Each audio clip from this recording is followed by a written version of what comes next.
Morning. Carry on, my wayward son. It's Tuesday, March 12th. This is Up North News Radio. Pat here, Greg there. And we will be along in 6 minutes here on the Civic Media Radio Network. We will be telling you about some of our most popular online stories with social media manager Sharita Booker, including a Wisconsin man's lifelong Big Mac attack. You won't believe how many burgers he's had in his lifetime.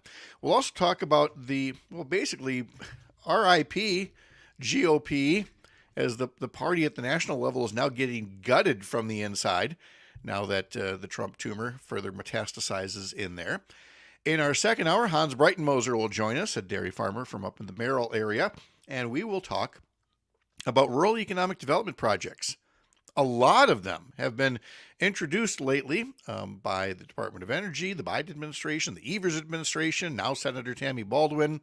So we're going to talk all about the investments being made in the state and local economy. Brittany Merlot will be here, Chad Holmes as well. That's all coming up at 6:06 after a news break all along the Civic Media Radio Network. We'll see you soon.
And here we go.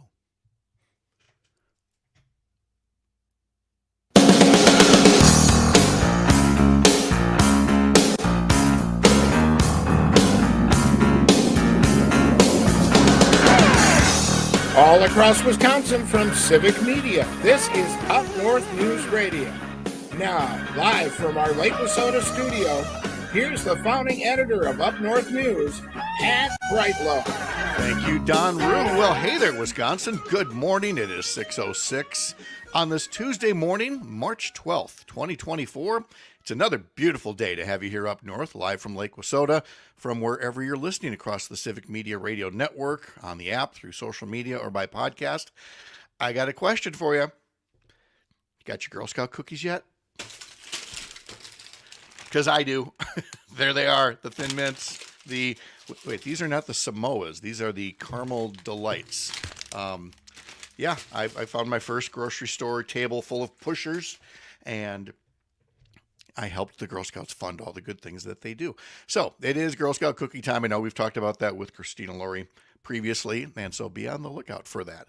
Did you get your cookies? Did you get your fix? Do you need to find out where to get cookies? You can always call us, and we can talk about that or anything else on your mind today at 855-75-CIVIC, 855-75-CIVIC, or 855-752-4842. Remember, you can text that number as well as call it. Either way, it's always best to reach us through the Civic Media app. So if you don't have that on your phone yet, you need to get cracking on there. Wait a minute. I'm already being harassed in text form, but it's coming from Greg Bach in Waukesha, who puts up a note that says Caramel Delight, more like Caramel Nightmares. Forgive the language this early in the morning. Greg, what the hell? What do you mean? Greg Bach is here in Waukesha, everybody. Those cookies contain the worst thing in the world. What? Love? Chocolate? Coconut. Oh, coconut. Oh, we have found your kryptonite. All right. There we go. Kryptonite is a tool of the devil to get stuck in your teeth for decades at a time. Yes, that part is true. They should always have like little dental picks that are at the bottom of the package, so you can go, all right, got to go pick the coconut out of your teeth now. But tell you what, if you don't want to talk about Caramel Delights, let's talk about Big Macs, because Sharita Booker is going to be here in a bit to talk about some of our most popular posts. You won't believe how many one Wisconsin man has had in his lifetime. Total number of Big Macs. So we'll be looking for that as well. Coming up in our second hour, we're going to talk about real rural support for Wisconsin. We'll talk to Hans Breitenmoser, who will go over some of the many rural economic development projects put in the works by the Biden administration, the Evers administration, and now Senator Tammy Baldwin talking up some things that are in the newest government spending blueprint that averted a government shutdown. We've got a lot of Packer changes about so that will be coming up on what was the first day of free agency. But first, these temperatures. Now, some of them are still in the 30s. Wausau, you're at 39. Park Falls, you're at 32. Hayward, you're at 38. Check out the rest of these, though. Green Bay, 44. Wisconsin Rapids, 48. Oshkosh, 46. In La Crosse, it's 58. It's 55 up here in Chippewa Falls, 52 in Madison, 50 in Waukesha. The normal high in the Chippewa Valley today is 39. The normal high is 39. It's 55 now, on our way to probably matching the record high for this day of 67 degrees. With the wind also comes an increased danger of grass fires, so be especially careful outside with everything from cigarettes to things that could cause sparks. Whatever the case may be, no unnecessary burning today at all. Brittany Merlot will tell us much more about that coming up in a little bit. Mr. Bach is here, and I'm trying to figure out, last week it was nothing but laryngitis after a sick day, and I'm still hearing just a little bit of gravel back here, and I'm wondering, does this eventually heal, or is this the free gift that comes after the last go around over here? I'm not a doctor. You're welcome. Thank you. Okay, moving on. But my question to you is, have you properly rested your voice? Have you given yourself like a half day, a day where you just don't talk? You just Just need to, like, you respond by email, respond by text, and you let yourself rest, let it heal. But I feel like you being you, you're Pat Kreitlow. Everyone loves Pat Kreitlove, and you are a loquacious man. You verbose nature, and I'm wondering, have you given yourself a day to just let the vocal cords rest and heal? I'll answer that with a story that's far too personal. My grandpa was an alcoholic. Some would call him the town drunk, and he had this habit of like just talking to himself out loud, like all night. So I would Yeah. lay there in the house and listen. He was never violent. He was never hurtful. He would just drink too much, and he would just talk and talk and talk. So last night, Sherry's away. She was working on call overnight, and I'm Mm-hmm. folding some laundry and I'm putting some things away, and I'm talking about the day and everything. And I just kind of stopped at one point. And I'm like, I don't have a dog. Who am I talking to out loud like Yeah. this? And I'm Yeah. realizing just what you said. There must be a genetic trait, hopefully not to alcohol, but just that he can't shut his yap. So yeah, that might be part of it. That might be one it. one fun way to make that trip of self-talk fun, have the have one side of it in your head in your voice, and then use an accent as the outer voice, and then you feel like you're talking to somebody else. There. See, now that's the conversation I can get behind. But Thank you. you need to give yourself time to rest and relax those vocal cords. I They guess are I your will. bread and butter.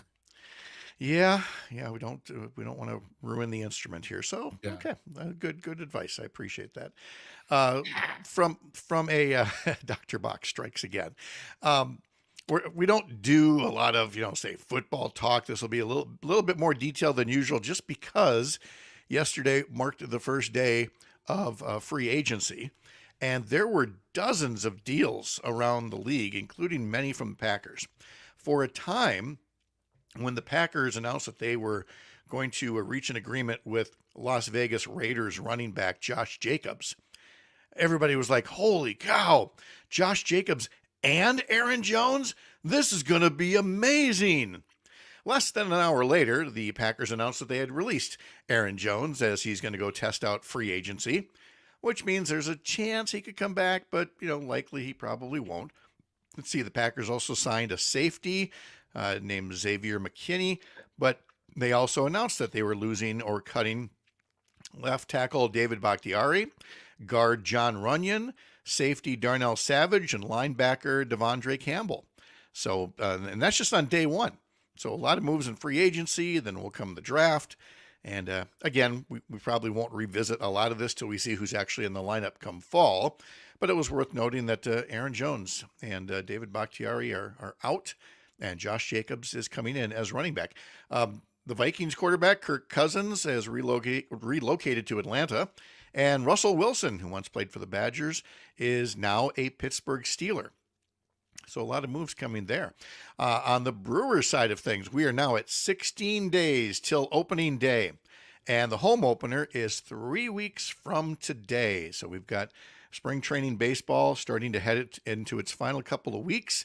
And one of those games, the one tomorrow in the Cactus League, Brewers versus the White Sox, you can catch that on News from the Center, WRCE, Richland Center, 1450 AM, 107.7 FM, here on the Civic Media Radio Network. And then I believe a couple of other stations are going to be carrying spring training games over the weekend. That's coming up as well. So a lot to look forward to as football moves toward the draft and baseball moves toward opening the season. Basketball still kind of winding down here. The Bucks are in Sacramento tonight to wrap up their West Coast road trip. The game you can hear tonight on Oshkosh Air Support, News from the Center, Lake Air and Amory, WRJN in Racine, 98Q Country in Park Falls, and locally grown radio in Wisconsin Rapids. The Badger men's basketball team will begin play in the Big Ten tournament on Thursday at the Target Center in downtown Minneapolis. They will have a 12:30 game on Thursday to take on the winner of a first-round game between Rutgers and Maryland, and that game on Thursday will be on several Civic Media radio stations. And the Marquette men's basketball team opens up the Big East Conference tournament on Thursday at Madison Square Garden in New York. All right, looking at some of the headlines here at quarter past the hour, the legislature will formally wrap things up today. The Assembly has already packed up and gone home. The state Senate will work on, at last I looked at the calendar, at least 65 different bills and resolutions. Just trying to throw everything in there all at once. And if there's things you aren't supposed to notice, well, in the whirlwind of the last day, who's to say what will pass and what won't pass? But it is possible that today the Senate will fire 2 more of Governor Tony Evers' appointees, 2 members of the University of Wisconsin Board of Regents, including John Miller and former State Assembly Rep Dana Wachs. Again, for no valid reason whatsoever, other than partisan political influence and I can't even call it a power grab, because Governor Evers will just appoint a new people. So it's just, being jerks. There's a good chance that one of the things that won't pass is any legislation that would allow for the early counting of absentee ballots in Milwaukee or other large cities, because Republicans, much like the border bill at the federal level, rather than solve a problem when the solution is right in front of them, they would just rather not do anything so that they can continue to complain, in this case, about late night election results coming out of Milwaukee and other big cities. So unless something changes in the state Senate today, look for there to not be any reform about how ballots are counted in the Milwaukee area. Speaking of the Milwaukee area, President Biden is going to put his Wisconsin campaign office in Milwaukee for 2024. According to reporting from Molly Beck at the Journal-Sentinel, it's the first time a Democratic presidential nominee has made the state's largest city a state campaign headquarters in at least 2 decades. Campaign officials said the move is in part to center efforts in Milwaukee to show a focus on Black and Latino voters and suburban women all throughout the Milwaukee area. The exact location of the headquarters was not immediately disclosed. It will be one of 44 offices across the state operated by the Biden campaign and state and national Democrats. That's all according to campaign officials talking to Molly Beck. And President Biden, of course, will be in the Milwaukee area tomorrow, so we're quite likely to learn a bit more about that. Coming up in just a moment, we're going to tell you what the president has been saying about what he would do if reelected in his next budget, while there's news from the Republican Party at the national level. Massive layoffs and cuts now that the Trump campaign has formally taken over the National Republican Party. Good move, guys. Wherever you're listening across Wisconsin on this beautiful Tuesday morning, when you're here, you're up north, live from Lake Wissota on the Civic Media Radio Network.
Milwaukee's own Al Jarreau was born on this day.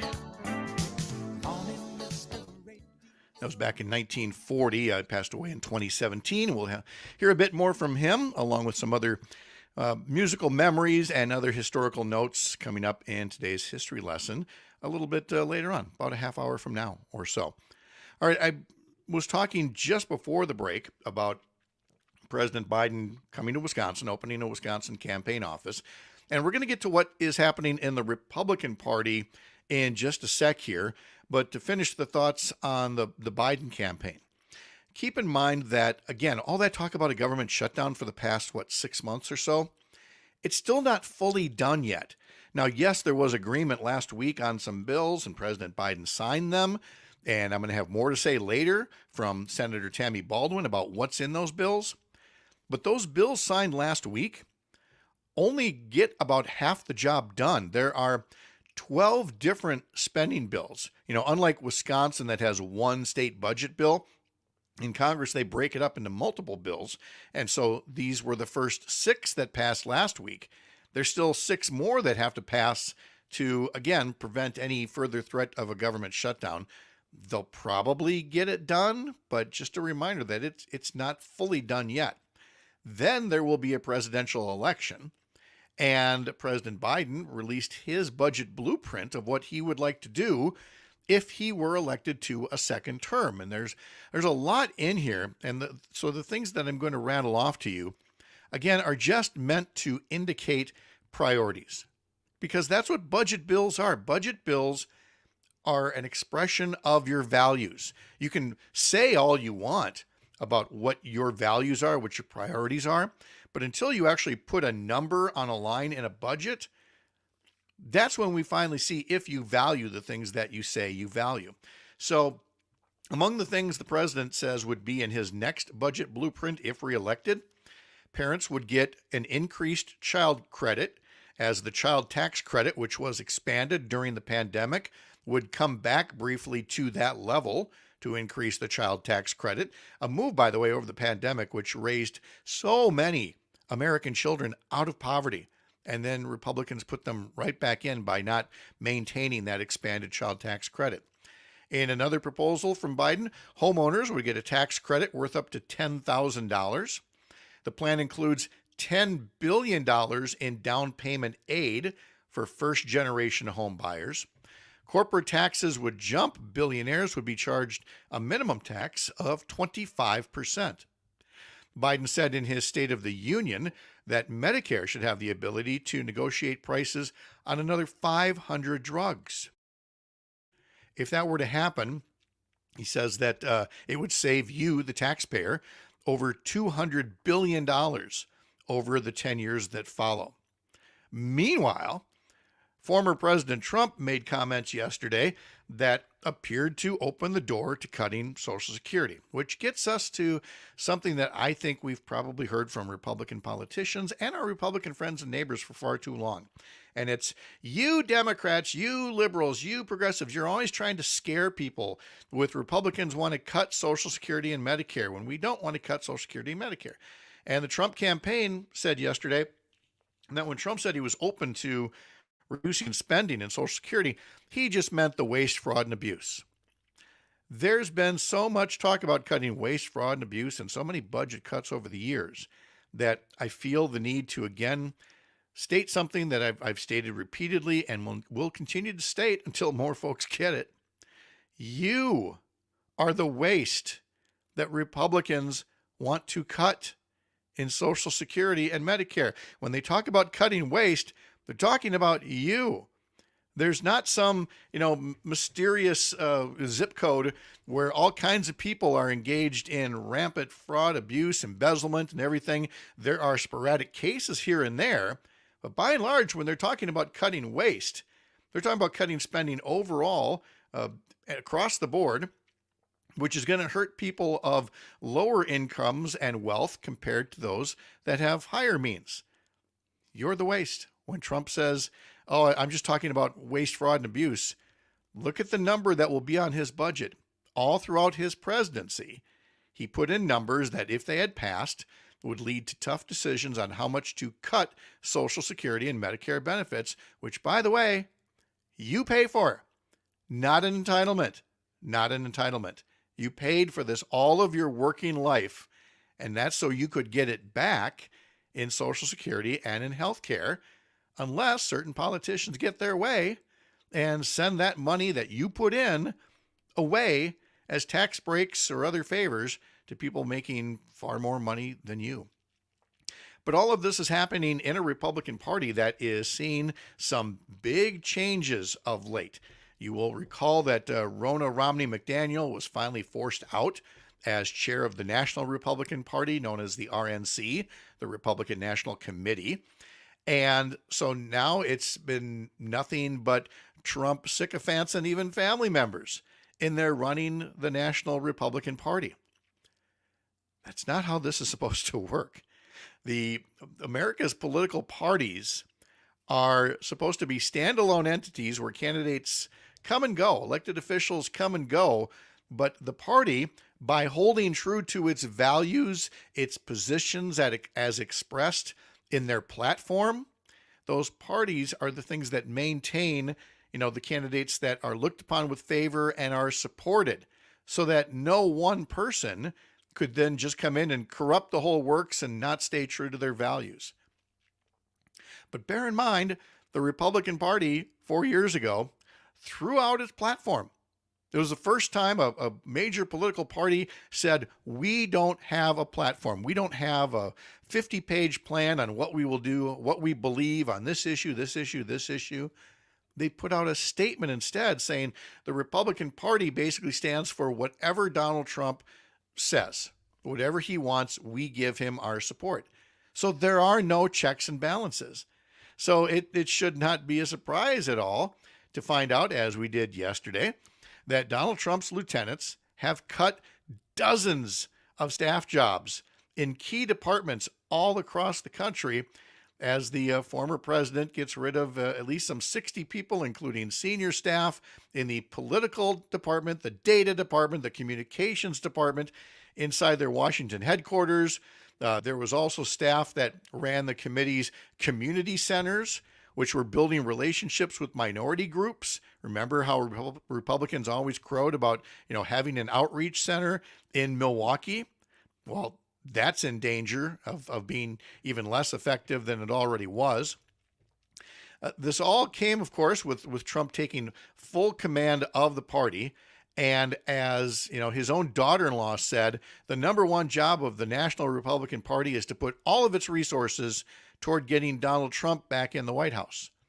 Well, if you're a candidate right now for Senate, for U.S. House, for a host of other races that need an organized and well-funded Republican Party, how are you feeling about things right now? I mean, it is literally an inside job, the way that the Trump folks are basically saying, this is our party, this is now the Trump party, and only those who pledge complete loyalty to Donald Trump will get help. And even then, maybe not get help, because so much of the money that Trump is raising has to go to pay his legal bills for all those cases that he's involved in.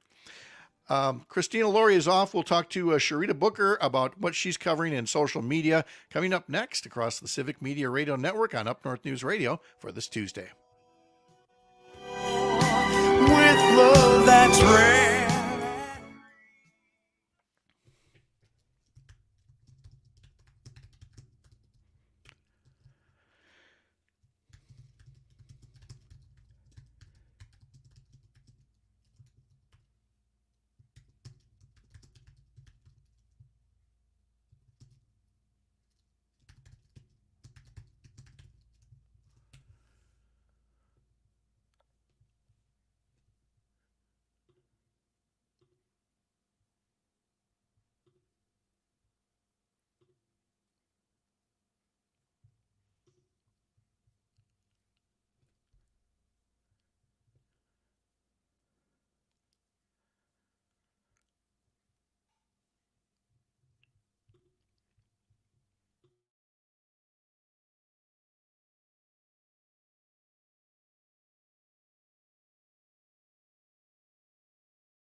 visit with Sharita Booker, another nod toward Al Jarreau on the anniversary of his birth, and the theme to one of the best TV series of the 80s, Moonlighting, Sybil Shepherd, Bruce Willis. I do miss that show. I'm not sure if it has staying power, watching it back in reruns, if it would have the same magic, but worth noting on again this day, where we have more in our history lesson coming up in just a little bit. Welcome back. Time to touch base now with Sharita Booker, social media manager for us here at Up North News. Sharita, how are you? Good, Pat. How are you? Pretty good. I'm getting more excited as each day ticks by, as we get closer to baseball season.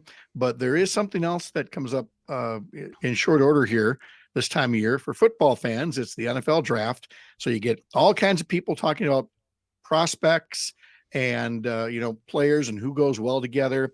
But we had a post that kind of looks backwards, and it got a lot of engagement about a Packer great. Yep. So we asked you, does Sterling Sharp belong in the Hall of Fame?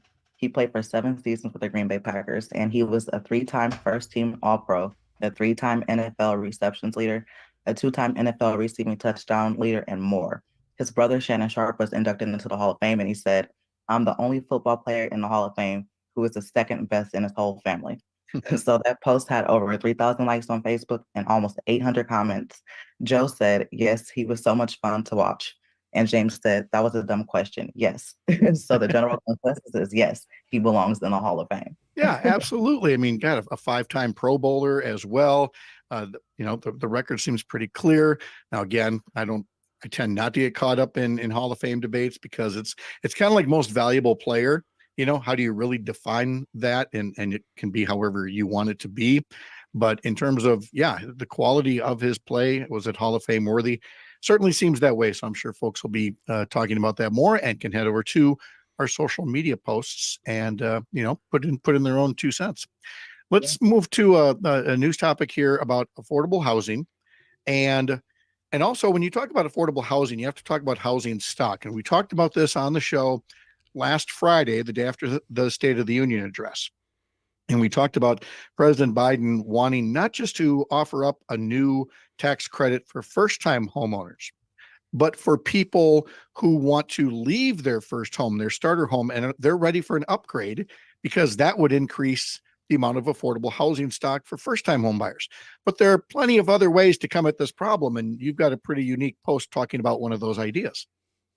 Yep. So in Ladysmith, Rylander, and Elkhart Lake, they were awarded grants by the Wisconsin Economic Development Corporation to convert old buildings like schools and motels into affordable rental housing, especially among the workforce in these smaller communities. That post had more than 2,000 likes and 300 shares.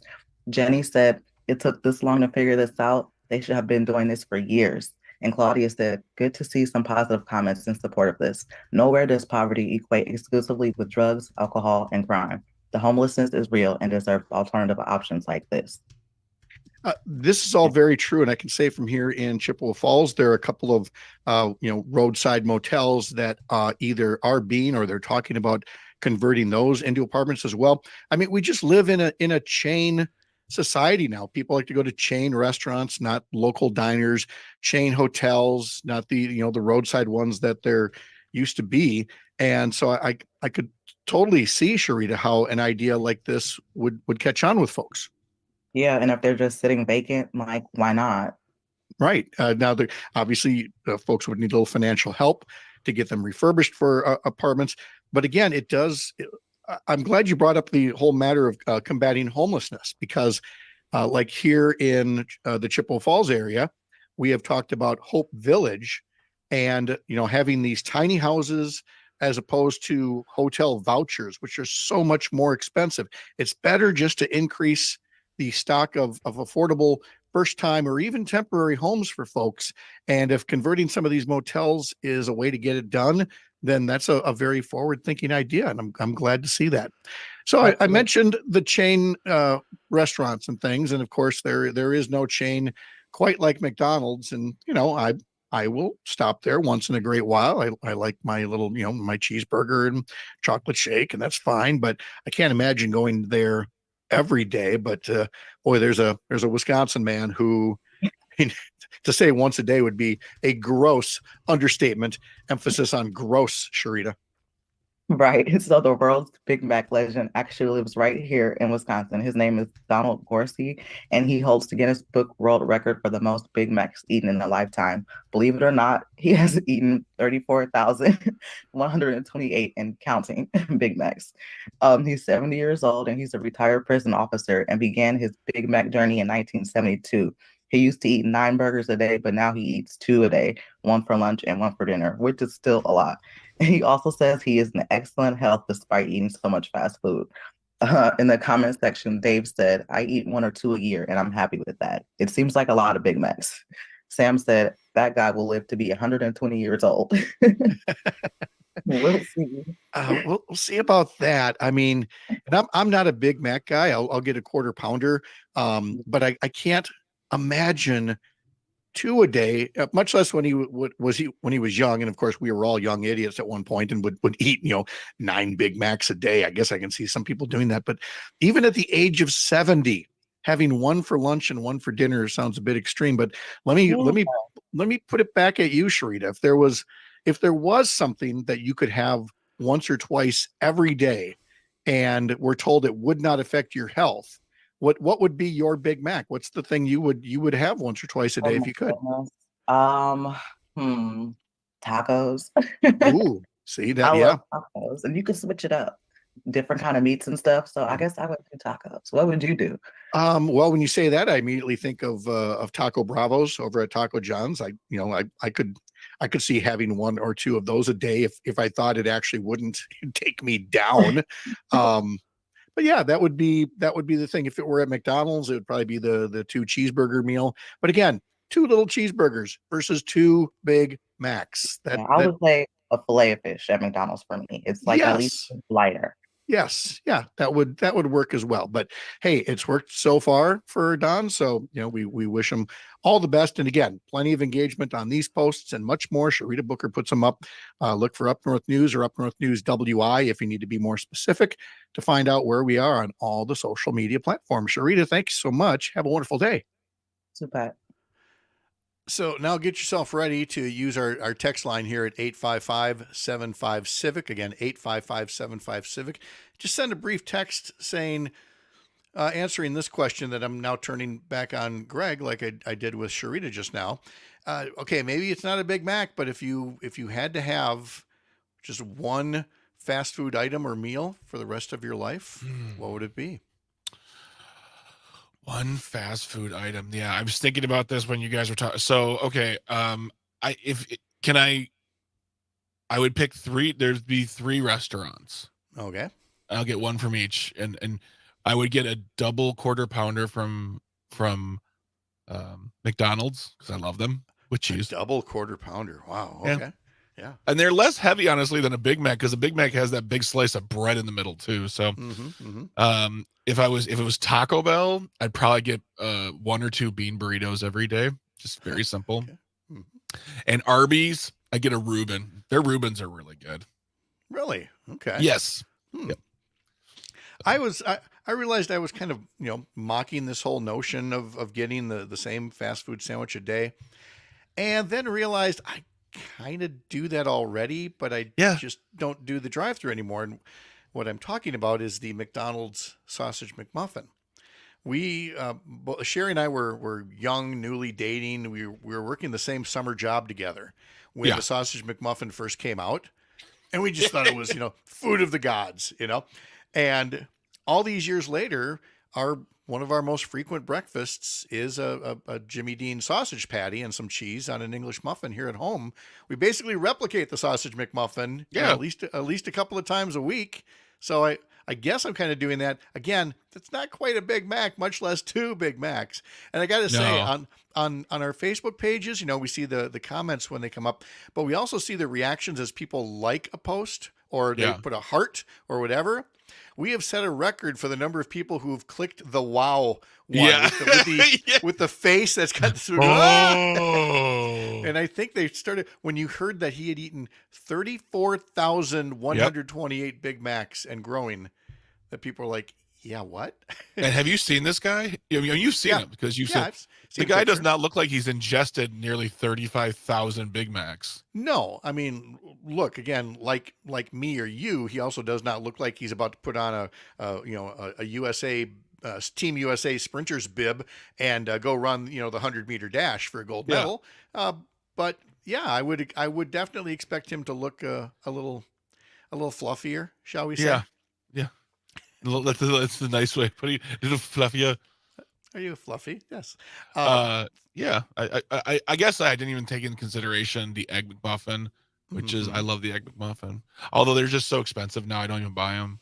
Yeah, and that's we've been, like I said, making these at home by and large, but would love to know if there is a fast food that you would eat every day. If you said you had, and if you were told it wouldn't take you down, there wouldn't be a massive side effect from, I don't know, heart attacks, obesity, Except things like that. joy. Yeah, if you all got was joy out of one fast food item a day, what would it be? 855-75-CIVIC, and let us know what you think. This, Yeah. I was gonna say, this is sort of just a tiny. Have you ever seen the movie Defending Your Life with No, and I want to. Do you have Max? Yes. It's there. And then I Okay. would watch his documentary. But one of the premises in the movie is that you go to a place to be judged after you die. And at that place, they have these wonderful restaurants, and you can eat all that you want anytime, and it doesn't affect you a bit. And I'm just like, can this just be my heaven? Who was that? Albert Brooks? Albert Right? Brooks and Meryl Albert Brooks. Streep. And Meryl Streep. Yes, that's been on my, I got to watch that one of these days movie lists for a long It's time. so delightful. So delightful. It does sound like, again, having not seen the movie, but I'm reminded of the sitcom The Good Place with Yeah. Ted Danson, Kristen Bell. And Yes. that too starts with, here you can have anything you want at this, yogurt stand or whatever the case may be. Oh, I love that show. That would be so nice. Yes. Yeah. I would just sit I just get breakfast all the time. Oh yeah. I love breakfast. That's I love exactly breakfast. what I would do. Saw a story over at the WKOW site in Madison. The entire staff of the Dollar General in Mineral Point quit. Just up and All said, two of them. well, I think it was like 6. It's not Yeah. many. But yeah, they all walked off. And I thought it was an interesting reason. One of the main reasons why is that as items were coming up on their due date, the chain Dollar General insisted that they be thrown away when the employees wanted to like donate some of these Yeah. items to shelters and things like that. Mhm. And that Dollar General said you can't do that, and so the entire staff said I quit. There's windows signs in the windows saying the store is closed. The whole team has walked away due to a lack of appreciation, being overworked, and being underpaid, which also Yep. were factors, by the way, not just that Yeah. But haven't we all worked in a spot at some point where you're like, what if we all just got up and left? And you're now Yeah, seeing that in a few places, like these But- dollar stores. Yeah, John Oliver did an episode on it last season, and I had no idea how dire those places were. When I made the comment, all two of them, because it just seems like they hire two people and work them to the bone. Yes. Yeah. That's exactly what it feels like. And yes, I do remember now seeing that John Oliver piece from about a year ago. Highly recommend it. And again, these are the only retail in some towns nowadays. Yep. And so folks just want to be part of a community store. We just got done saying you don't really have the community roadside motels anymore. Fewer restaurants because people will go to chains. And the same goes for the local general store. It's it's not Yep. Artie's store. It's now this franchise and with a faraway corporate owner that says, well, you're going to do it this way. You're going to work a bunch of double shifts and you're going to throw stuff in the trash. And I'm not trying to tell anybody to lose your job on purpose, but I guess I really admire them for making a stand. Yeah. If you're not It's feeling like- respected, do something about it. Yeah, exactly. You're still feeling respected here, Greg, aren't you? Absolutely, friend. Okay, good. Oh, good. All right, well, then we will I both quit. be back. Ah, damn it. We will both be back for today's history lesson next. You're up north.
Roger put it well. Rest in peace, Eric Carmen. Eric Carmen, who's the New York Times writes, whose plaintive vocals soared above the crunching guitars of the 70s power pop pioneers, the Raspberries, before his soft rock crooning made him a mainstay of 80s music, has died at the age of 74. His death was announced on his website by his wife, who did not give a cause, only that he died in his sleep over the weekend. And here's the interesting thing to know about that. Eric Carmen, I mean, he really had this range, because we first actually heard him, like I said, by the Raspberries, the song "Go All the Way." Every person of a certain age knows that that's him. And then, of course, he went completely to the schmaltz with the song "All by Myself." And then came the Dirty Dancing soundtrack, where he had this song, and he had one or two more before he kind of exited the scene here. But yeah, Eric Carmen was very much involved in those early hard rocking days as part of the Raspberries. So kind of like Peter Cetera. Peter Cetera kind of did the same thing. Oh gosh, Peter Cetera. I'm just looking around, like Mike Reno from Loverboy. Yep. You know, again, everything was driving, but then it was like Almost Paradise. You know. Yep. Phil Collins. Mm-hmm. Yep. So yeah, he and that, by the way, Almost Paradise. Eric Carmen wrote that one. So, and he did. Yeah, he did others that were covered by other artists. Celine Dion, of course, did a remake of All by Myself. Sean Cassidy did That's Rock and Roll. John Travolta's Never Gonna Fall in Love Again. So yeah, Eric Carmen, a rather prolific songwriter as well, has passed away at the age of 74. Let's play a little Al Jarreau again one more time, Milwaukee's own, to note his birth this day in 1940. God, he just wrote good songs.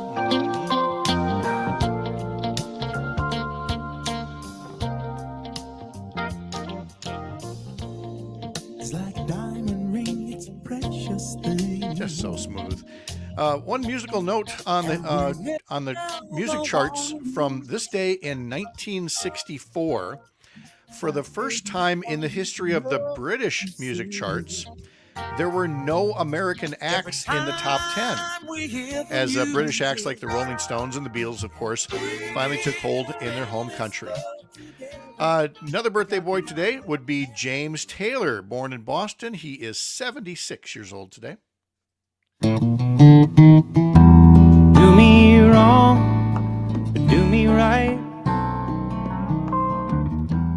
Tell me lies, but Speaking of British music, Yes. Apple Music is the one who brought James Taylor to us.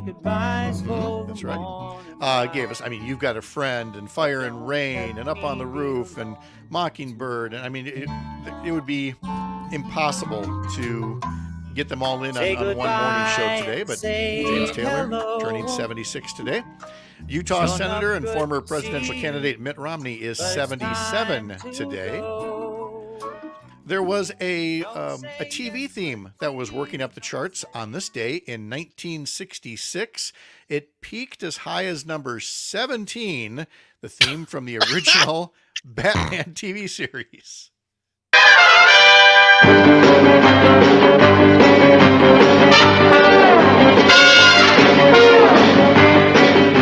I love the little handshake.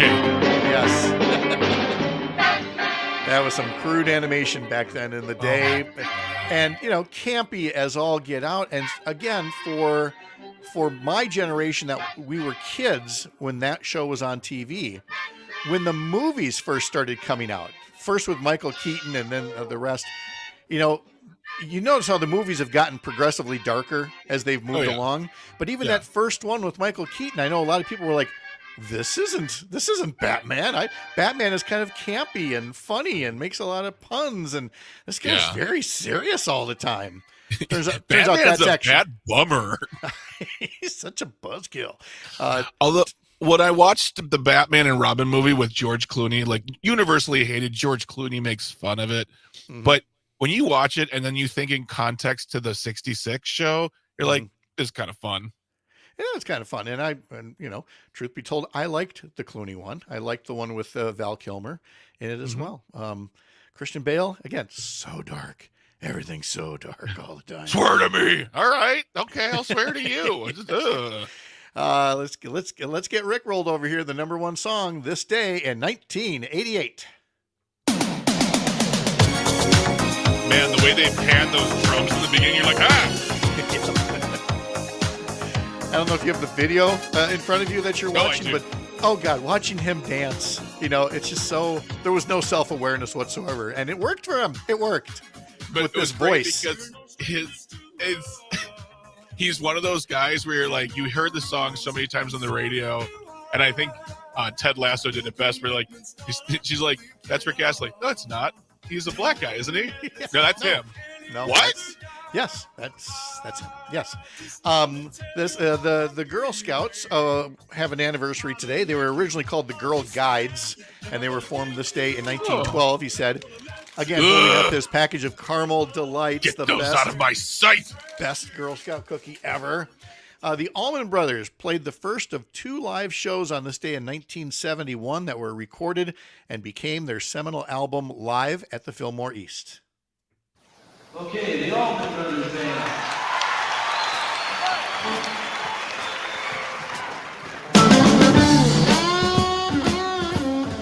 You hear the opening of Statesboro Blues and you're like, yeah, I'm not leaving till this record's done. No, exactly.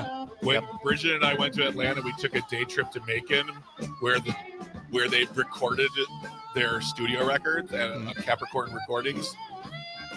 You can feel the energy there, where Southern rock was born. Yep. Let's see. We've got Rock and Roll Hall of Fame inductions this day in 2007 for Grandmaster Flash and the Furious Five, Patti Smith, REM, the Ronettes, and Van Halen. This day in 2007. This is National Equal Pay Day, National Working Moms Day, which was actually started by Susana Lago of Wauwatosa, who started a Facebook page that just wanted to connect other working moms in the Milwaukee area. Working Moms of Milwaukee, a community engagement organization, was born, and it spread nationwide to make this today Working Moms Day. So, we wish all the best to all the working moms that are out there. This is World Glaucoma Day. This is National Plant a Flower Day, which I guess works now, but you wouldn't want an early freeze or a late frost, I should say. And finally, today is Organize Your Home Office Day. It's why I'm so glad that the camera on this desk is pointed at me, and rather than being turned inwards and showing you what all is on the surface of this desk in front of me. Allegedly, there's a wood surface below all this, but it could be Formica, it could be I don't know. It could be caramel delights. I don't know. Oh, I would eat that desk. I would just eat it right up. Hans Breitenmoser joins us in our second hour on Up North News Radio, live from Lake Wissota on the Civic Media Radio Network.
Brittany, Good morning.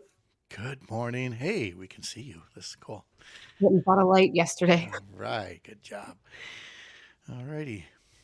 Did you see this range of temperatures? I know.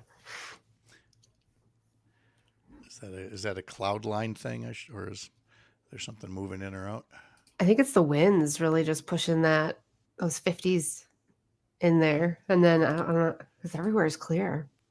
Okay, cool. I got a shadow on my face. I'll figure this out. Just, I don't know how to fix this. The move. Here we go.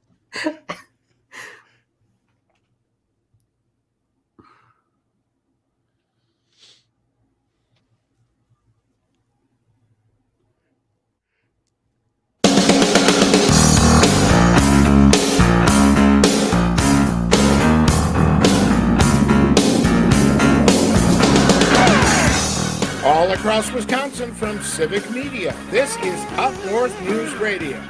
Now, live from our Lake Minnesota studio, here's the founding editor of Up North News, Pat Brightlow. And we're going to talk this hour about some real support for rural Wisconsin. Hans Breitenmoser will join us from up in Lincoln County in the Merrill area, and we will go over several rural economic development projects that have been announced for Wisconsin through the Biden administration, the Evers administration. Senator Tammy Baldwin talks up some of the new things that are in the brand new federal budget for rural Wisconsin as well. So we'll talk about that. We'll hear from Courier Newsroom national correspondent Alan Piper about ways that some Republicans are still trying to put a national abortion ban in place and thinking they have found a way to do it without having to pass any new laws or any other kind of legislation. So we'll talk more about that coming up. Chad Holmes will join us, and so does Brittany Merlot, meteorologist for Civic Media, right after we tell you that Rob over in Tigerton says good morning. It's clear in 32. A year ago in the Tigerton area, we had 9 inches of snow. What a difference a year makes. We need some moisture. The rivers are really low. And he says, P.S. I got a wood tick on my leg after my walk in the woods. So, yeah, between the wood ticks and, the skunks are a little bit more potent out there these days. Spring is, it's pretty much all but here, Brittany. And that includes the wind and the warmth and a risk of fire danger as well. Good morning. Yes, it sure does. Good morning, everyone. Another warm day for us. But of course, like you mentioned, bringing that fire risk right back to the entire state today, very high. Winds are going to be gusting up to 25 to 30 miles per hour, and they already are in the southern half of the state. So a windy morning that'll work its way into the northern half as well as we go through this afternoon and into the evening. So a breezy day today, warming us up to temperatures once again. All of us hitting into the mid 60s, and we could even have some 70s. We're looking into Milwaukee, Madison, Richland Center, even into Baraboo and the Dells. You'll probably hit 70 degrees into La Crosse too. So an extremely warm day after some areas broke records yesterday. So we're putting that on repeat. However, the difference is I think there's going to be a few more clouds building in throughout the afternoon. And then they'll kind of clear out there tonight because a minor cold front is sweeping through. It's not really going to drop our temperatures, obviously, but it is going to give us a little bit of clouds as we go through the day today. And temperatures still hold mild tomorrow before we get hit with some rain on Thursday. Yeah, we have quite a range of temperatures here, ranging from Hayward, being at 36 and Wausau at 39. But here in Chippewa Falls, it's 51. The normal high on this day is 39. And yet we're probably going to tie the record of 67 degrees here. You've got, Green Bay at 44, La Crosse 53 already, Rapids at 51, Oshkosh 47, Madison 51, Waukesha 48. So you're saying that the range in temperatures that we have today, is it like more wind driven versus clouds or any system that's moving in? Correct. Definitely more wind driven out there right now. Nobody really has clouds outside. So the only thing that's going on is the winds are pushing those temperatures so warm into central and southern Wisconsin right now. But we'll all get that soon. It'll be a nice spring day. Very So it much seems so. like All right. we need to watch out for wind, skunks, wood ticks, caramel delight cookies. Those are all the major problems There's with our such weather a right plague now. out there. It's a for- plague. It's a pox upon your house, I tell Uh, you. Greg, did we determine, since you really don't, apparently these caramel delights are like his kryptonite here. He does not like the coconut in there. So Disgusting.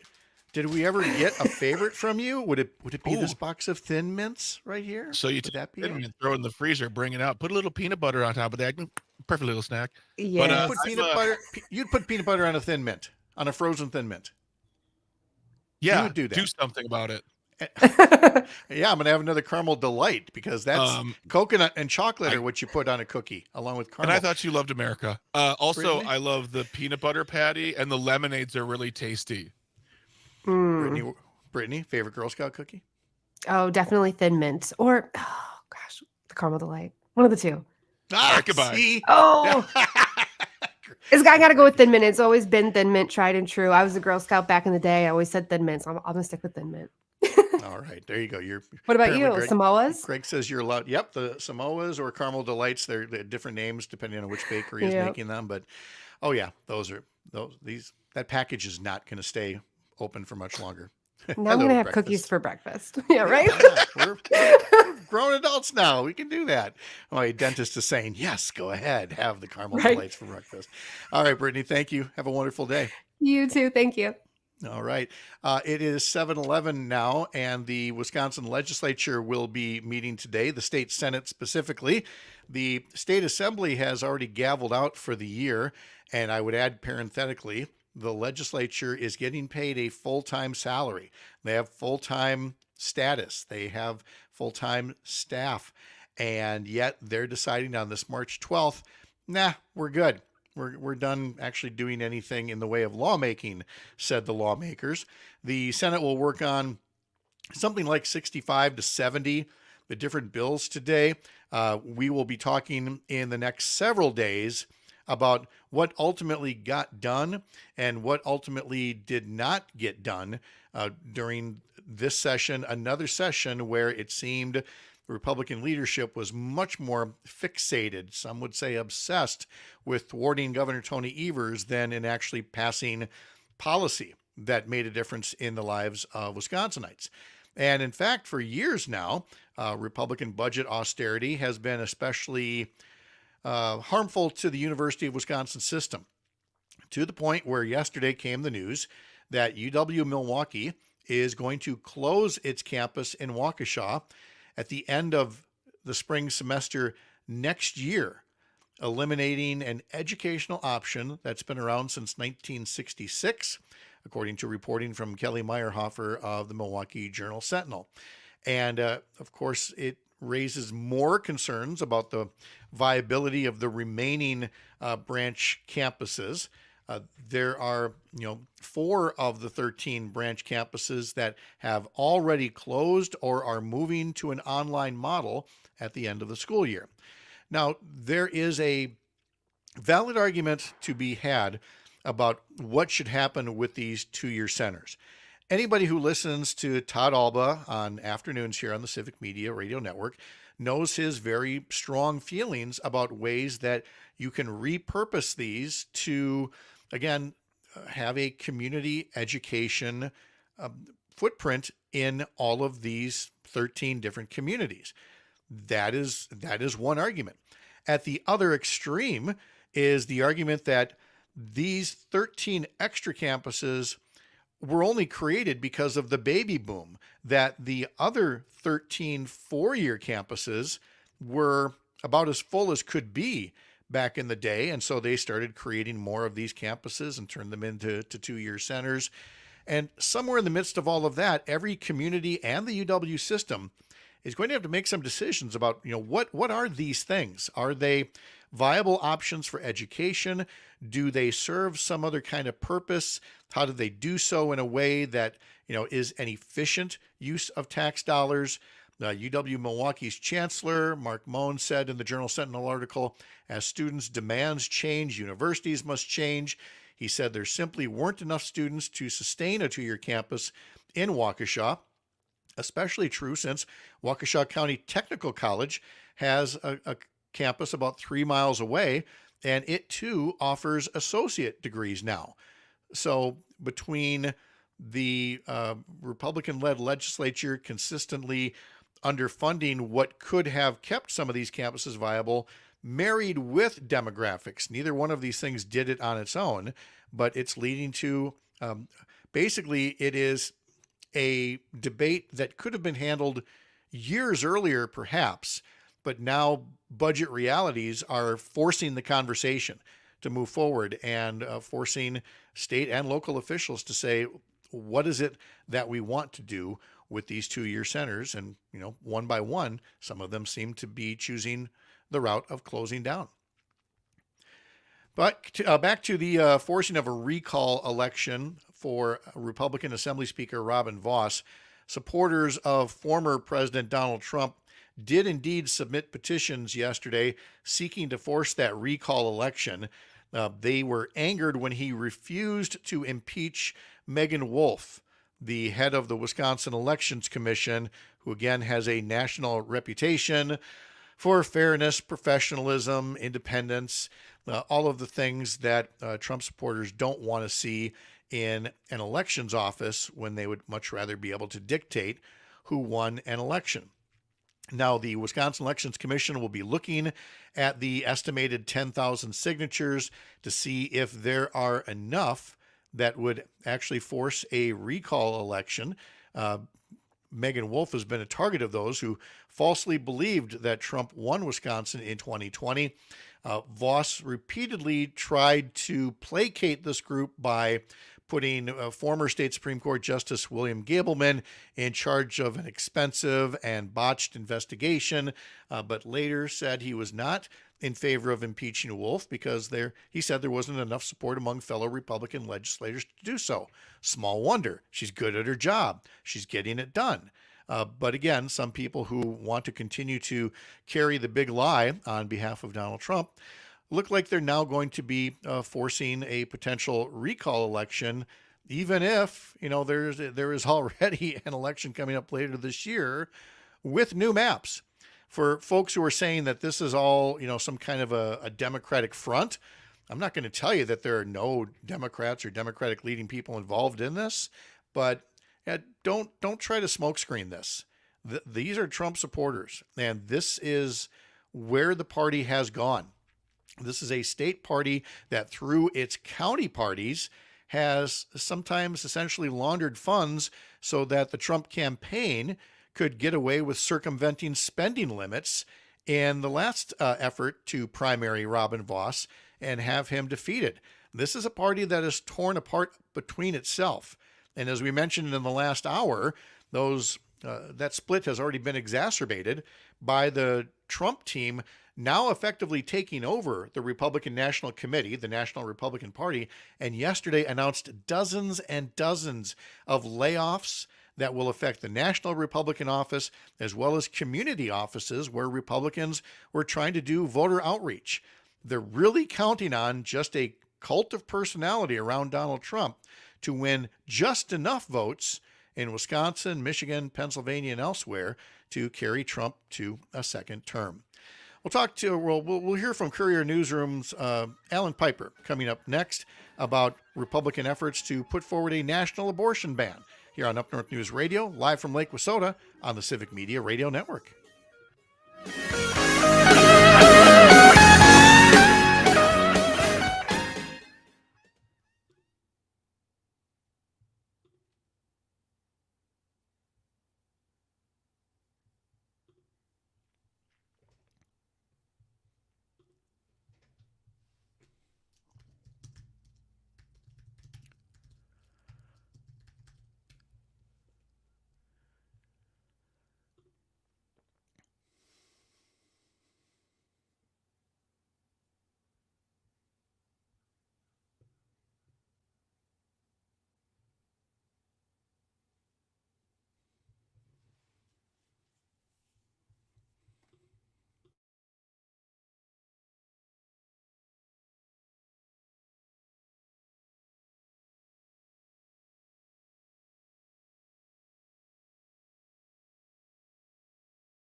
Way down here, you need a reason to move. James Taylor turns 76 years old today.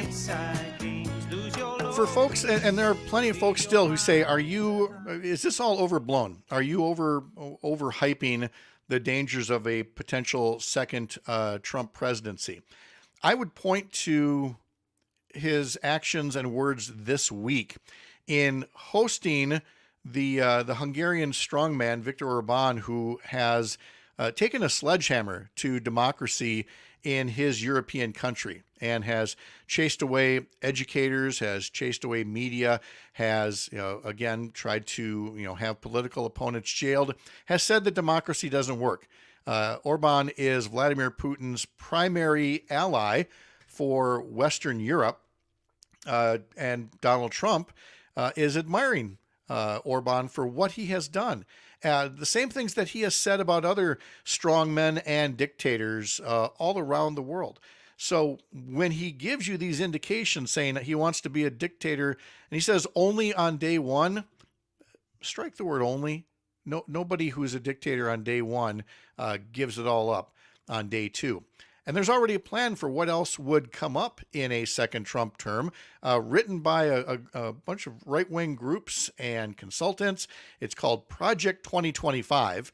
And in this report, Courier Newsroom national correspondent Alan Piper talks specifically about how Project 2025 has ideas in there to replace experts in government with partisan lackeys in order to further gut women's healthcare rights. Trump's not just bragging about overturning Roe versus Wade. For 54 years, they were trying to get Roe v. Wade terminated, and I did it. He's also preparing to install an army of MAGA loyalists to help him ban abortion nationwide. 3 key facts about how Project 2025, the 800-plus page presidential plan penned by Trump's allies, would strip Americans of reproductive freedom. Number 1. Trump could make abortion inaccessible without passing any new laws. The centerpiece of Project 2025 is replacing the non-political staff of government agencies with MAGA henchmen. That includes the FDA. On page 458, former Trump staffer Roger Severino calls for a MAGA FDA to reject medical science and reverse its approval of all abortion medication, effectively banning it nationwide. But the plan goes much further. Striking down Roe versus Wade might have set reproductive freedom back to 1973, but Project 2025 would take it back to 1873. On page 562, Trump Department of Justice official Gene Hamilton declares that a MAGA DOJ would enforce the Comstock Act of 1873, which bans the mailing of, quote, anything designed, adapted, or intended for producing abortion, and is still technically on the books. This could be used to block not just the shipment of abortion pills, but any medical instruments used in abortions. Project 2025 also seeks to end insurance coverage for abortion. On page 585, former Trump official Jonathan Berry writes about working to, quote, keep anti-life benefits out of benefit plans offered by employers. On page 472, Severino calls to block Medicaid funds to states that require insurers to cover abortion. And on page 642, former Trump VA official Brooks D. Tucker plans to block the VA from offering abortions to veterans. Number 2.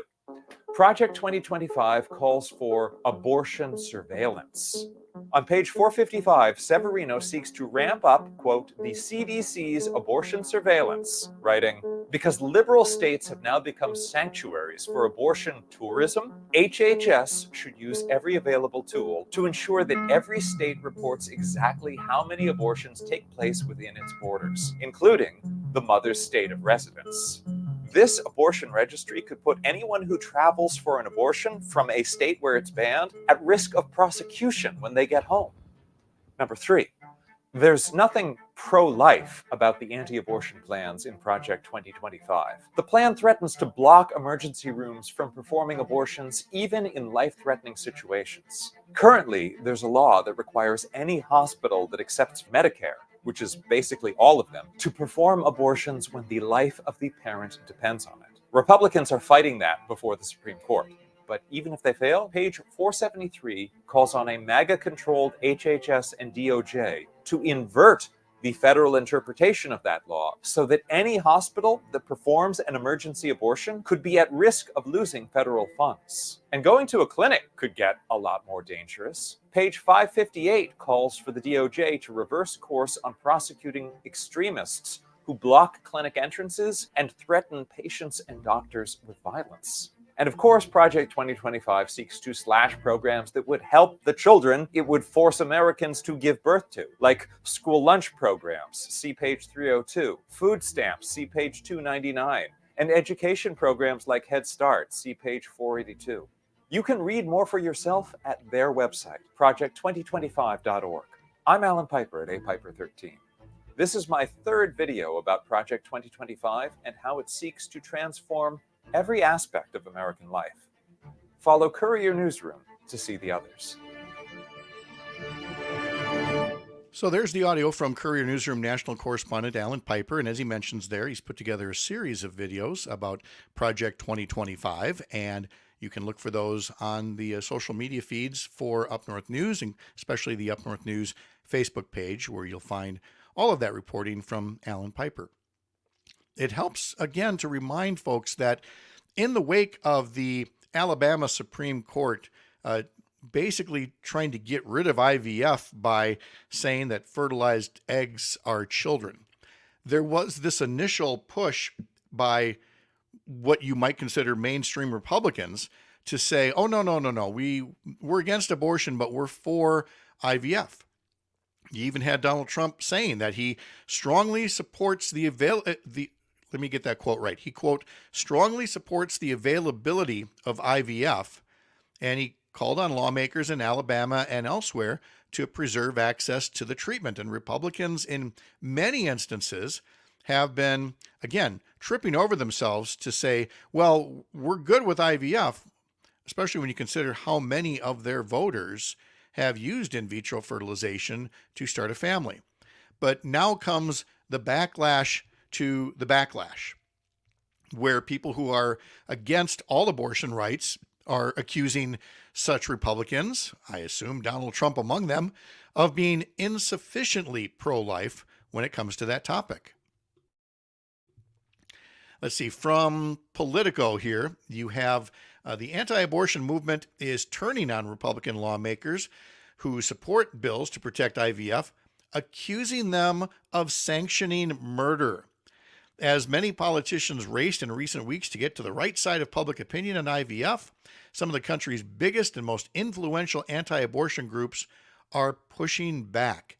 And that's going to have an impact. You're going to see Republicans flip-flop repeatedly on this. They're going to try to thread the needle. They're going to try to have it both ways to say that they are against abortion. Maybe they favor a national abortion ban, but they won't say so until the bill is actually in front of them.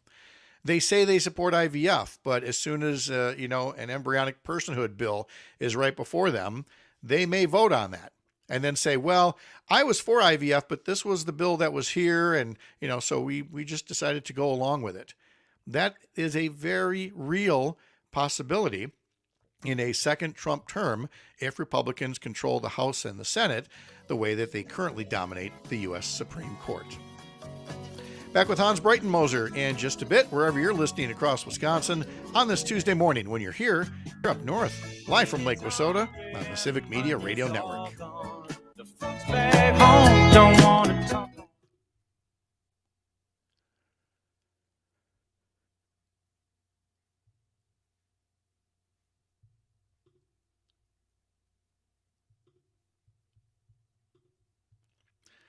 Mr. Breitenmoser, are you there?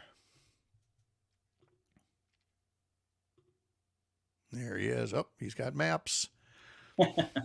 Morning, Pat. Hi. Are we happy about the maps? I am, yes. Good. All right. All right. So I don't have a ton of background about all these things that I sent you.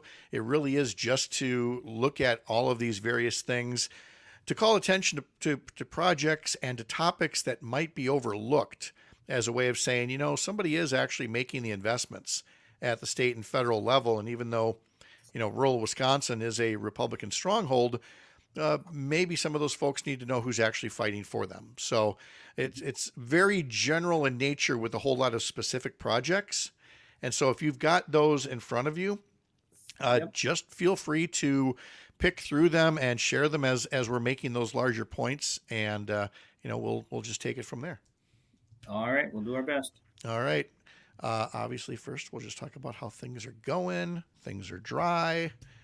And I haven't listened to the Midwest Farm Report lately, so I don't know if milk prices were starting to rebound a bit here or if they're still trailing rather low. They're not spectacular, but they seem to be moving in the right direction. I hope that we've hit the bottom now, so we're moving back up again. Okay. All right. All right, there we go. Let's see. We are 2 minutes in. We'll be back in 3 minutes. So I'm going to tuck you back in the waiting room so you can make all the noise you want, and I'm going to go get some more coffee. Very good. Thank you.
Mama don't understand it. She wants to know where I've been. I'd have to be some kind of natural born fool to wanna pass that way again. But you know I could feel it on a country road.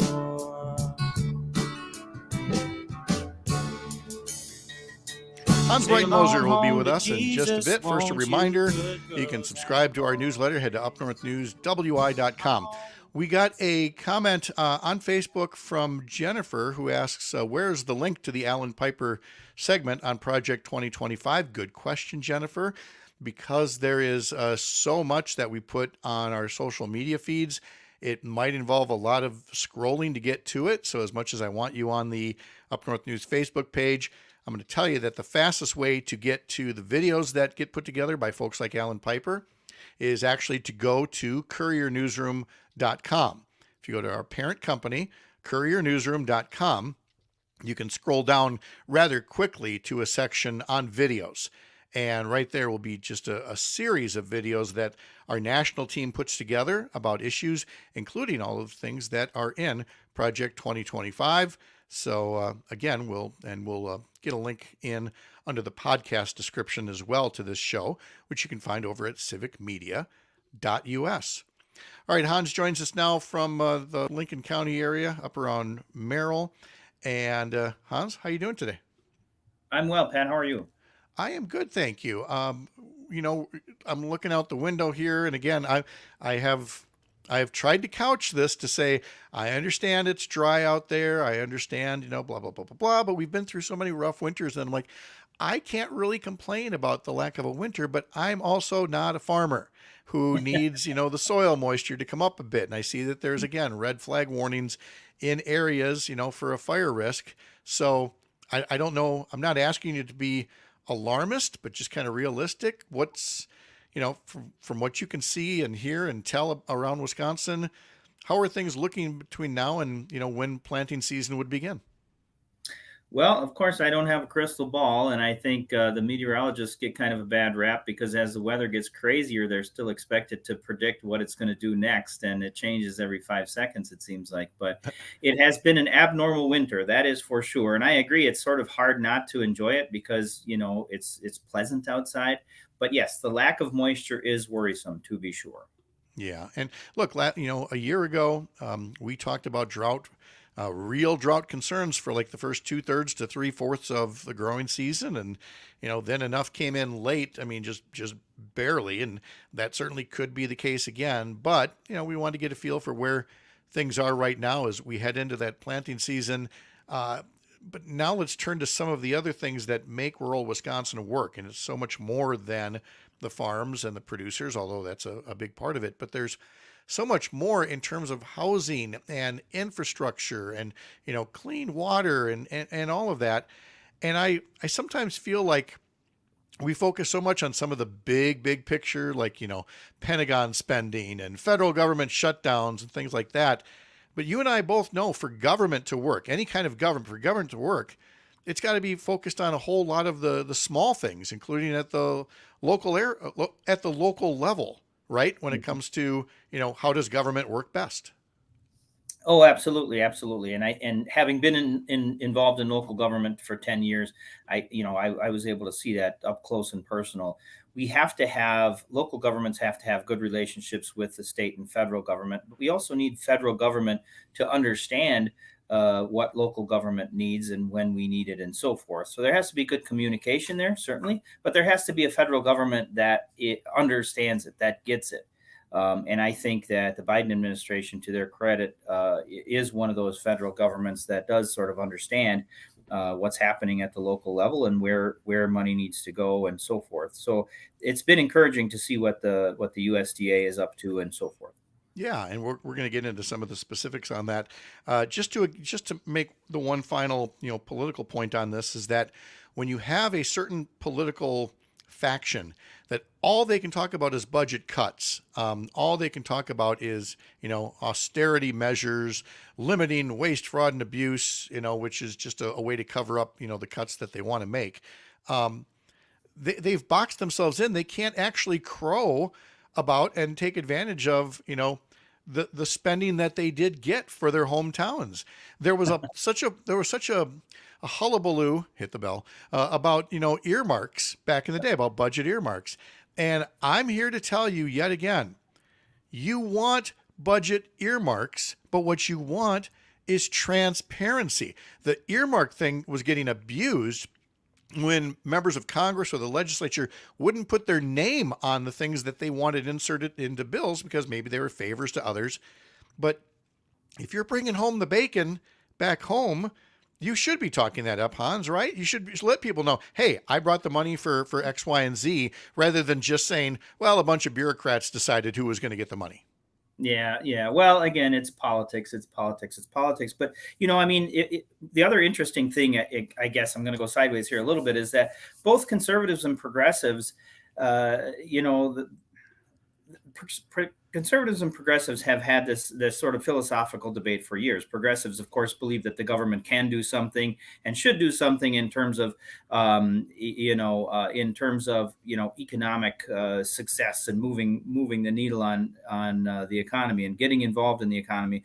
And Republicans historically have said, well, the government has no business in that world. But the reality is, it's both parties have an inclination to do something. It's just that I feel like progressives understand that, they're kind of like farmers in that they understand that the money that gets pumped in is seed, and you need to get that seed close to the ground, or preferably in the ground, which is to say, get it down to the local level so that local projects and local governments can take advantage of it, rather than take taxpayer dollars and stick it into silly things like Foxconn and great big things that are in the analogy, throwing those seeds out the window and expecting them to stick someplace. So it's just a different philosophy.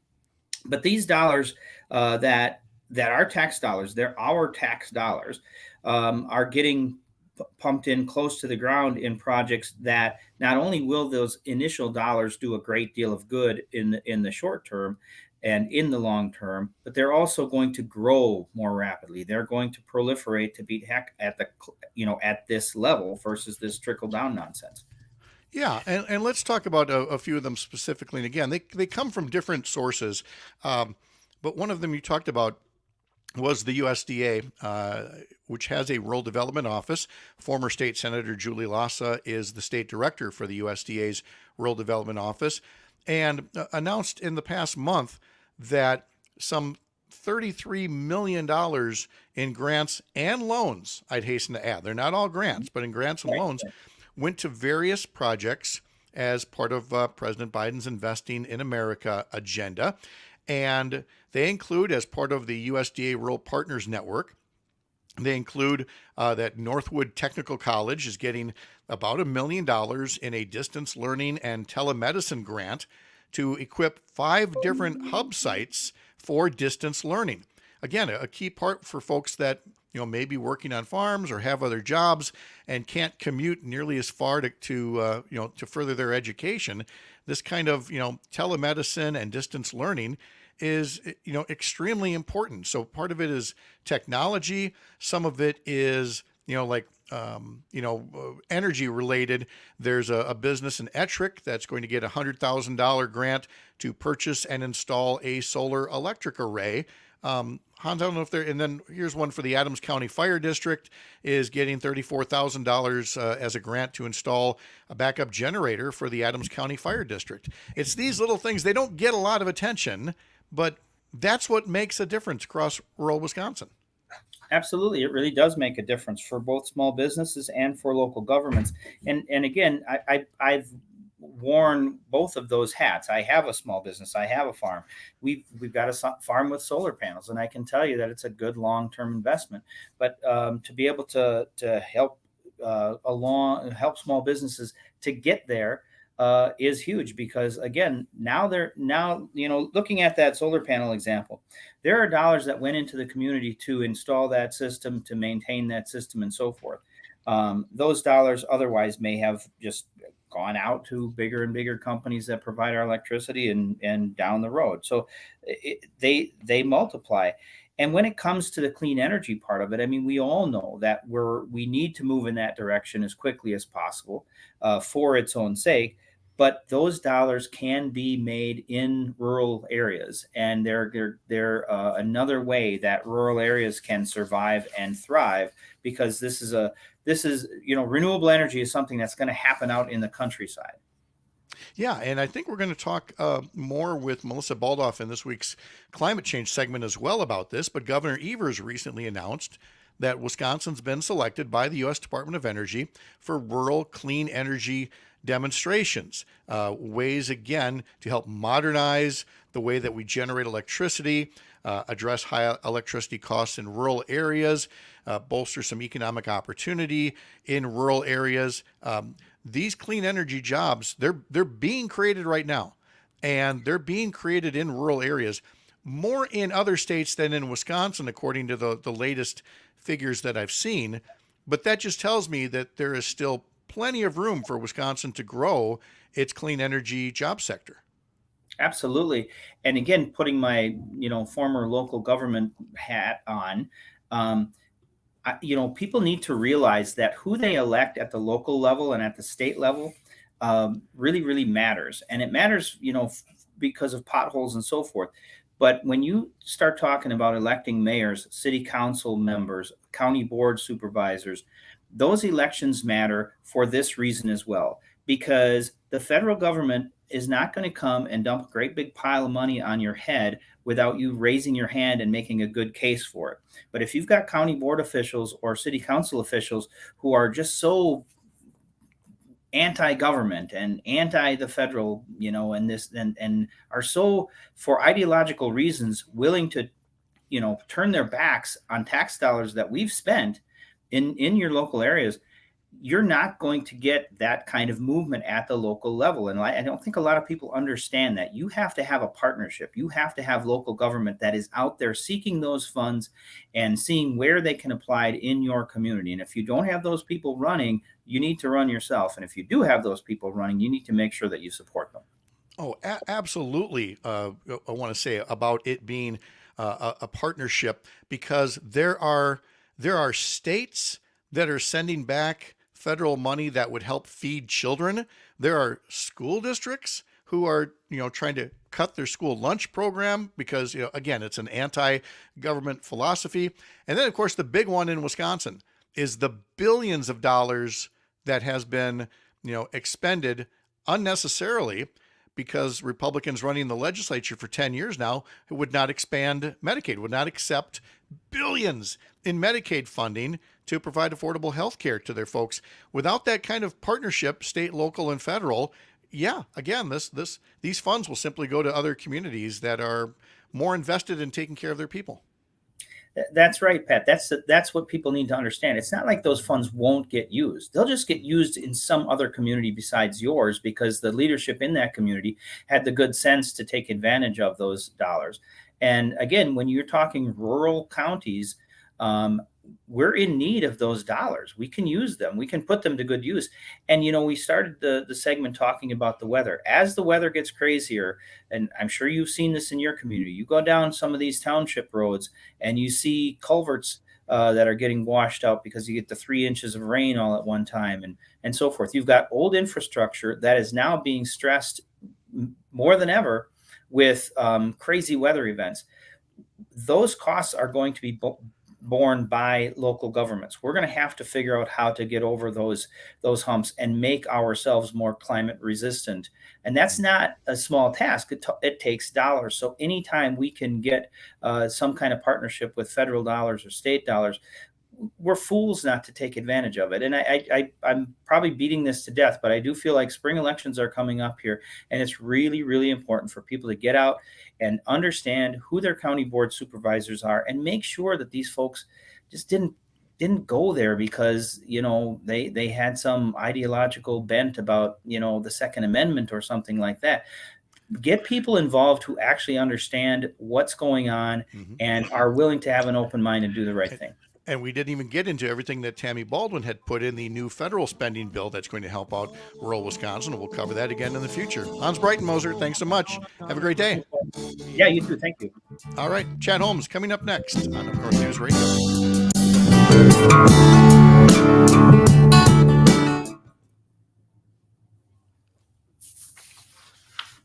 Thank you, sir. Thanks a lot, guys.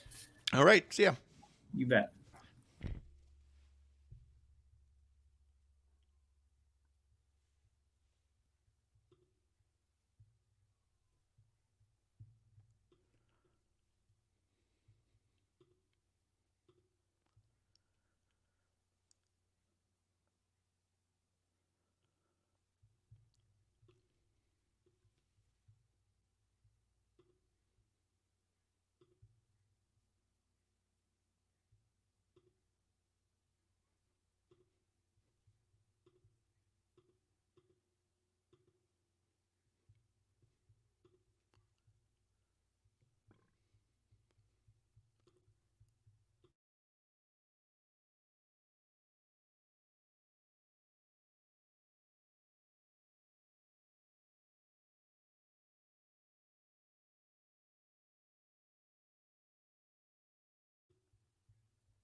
tuned again. In just about 15 minutes, as Chad Holmes gets set to take his show to the airwaves in the Wausau area, and he joins us now to help us talk about some of the issues that he's working on there.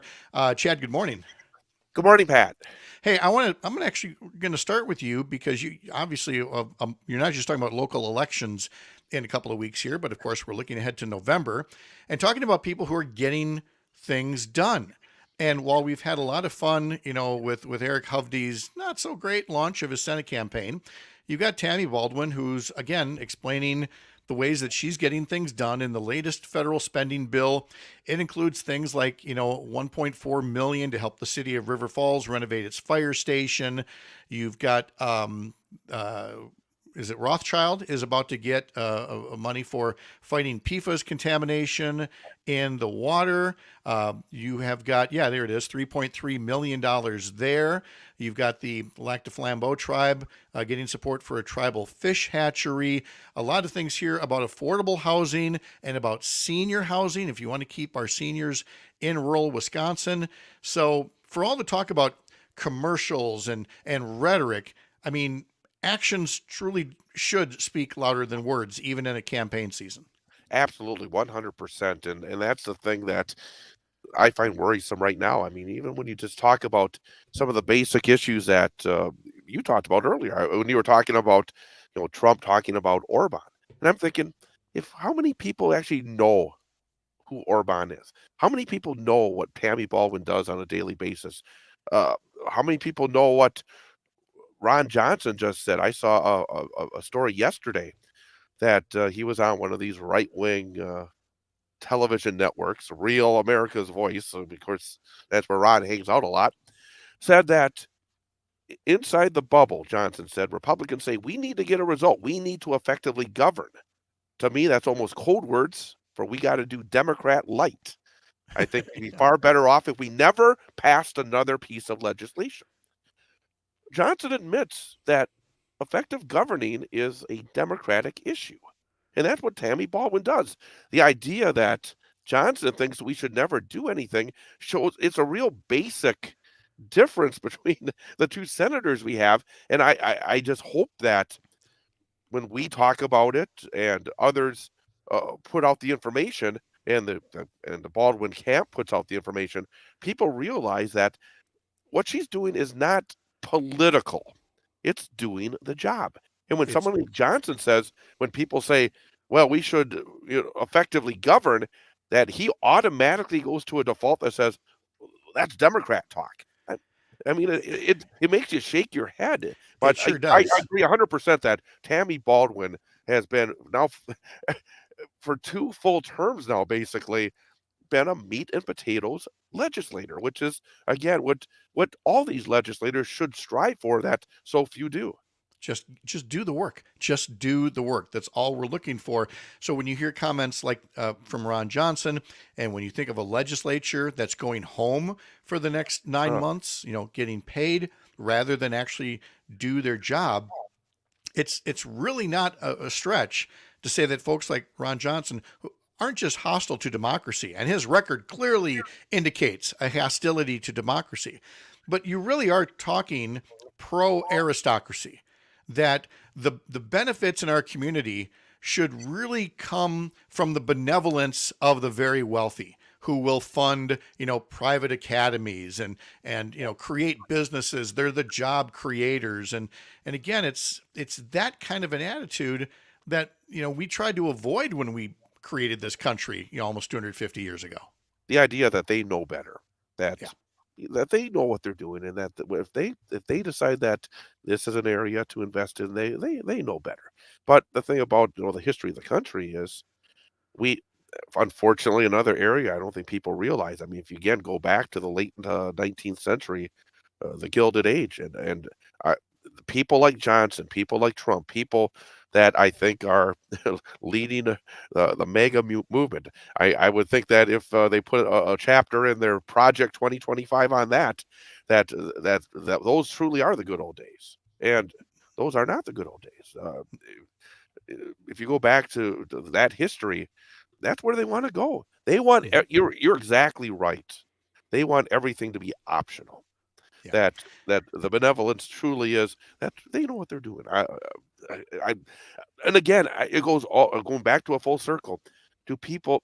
Donald Trump is not intelligent enough to keep his mouth shut about his true beliefs.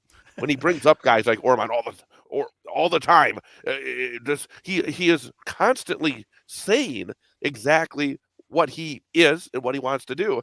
Right. Will people listen to it? And I worry about that. Our friend Tony Zimmerman says on a comment on YouTube, they're expected to do the job they were hired for. Seems like that's on us for unrealistic expectations.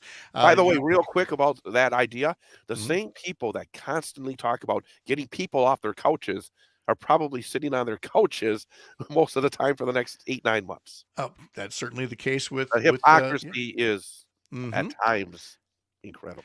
Let's look at what's happening closer to home by you. I was supposed to have Wausau Mayor Katie Rosenberg on last Tuesday, but ended up needing a sick day, so I've not connected with her in a bit. What can you tell us about the mayor's race in Wausau?